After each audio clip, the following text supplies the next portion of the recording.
और अब आपको बताएं कि वजीर इत्तलात पंजाब अस्मा बुखारी ने दावा किया है कि बेलारूस के सदर पाकिस्तान आकर सरमायाकारी करने की ख्वाहिशमंद हैं, लेकिन PTI इस्लामाबाद जाकर मुल्क की तरक्की रोकना चाहती है। वजीर इत्तलात पंजाब ने तंज किया कि बानी की आखिरी कॉल में भी लोग ना निकलें तो इससे बड़ी शर्मिंदगी क्या होगी। इल्जाम आयद किया कि PTI मुजाहिरीन ने खन्ना पुल पर 6 पुलिस एहलकार जख्मी किए, पुलिस गाड़ी को तोड़कर आग लगा दी। तंबीह की कि दारुल हुकूमत पर चढ़ाई के लिए आएंगे तो बचेंगे नहीं।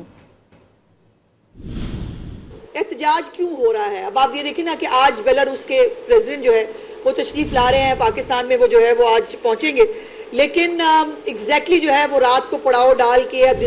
अब कल उनका 68 लोगों का एक वफद जो है वो आया, जिसके अंदर बहुत सारे कारोबारी लोग शामिल हैं, जिसके अंदर उनकी वजारतों के वजीर में उनके अंदर शामिल है जो पाकिस्तान के अंदर सरमायाकारी के लिए आ रहे हैं, लेकिन जो है वो उनको आज के दिन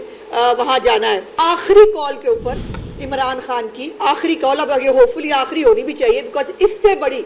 डिसअपॉइंटमेंट और इससे बड़ी शर्मिंदगी एक लीडर के लिए नहीं हो सकती जो कह रहा मरो मर जाओ मेरे लिए, ये आखिरी कॉल है, सब कुछ जला के कश्तियां बाहर निकल आओ और जहाद के नारे लगाओ, और उसके बाद सिर्फ 80 लोग जो है वो पूरे पंजाब से जो है वो बाहर निकले हैं। आप यलगार करने के लिए शर पसंदों के साथ फसाद के साथ आप कैपिटल को जो है वो बहुत आला करने के लिए आ रहे हैं, तो फिर आप बचेंगे नहीं।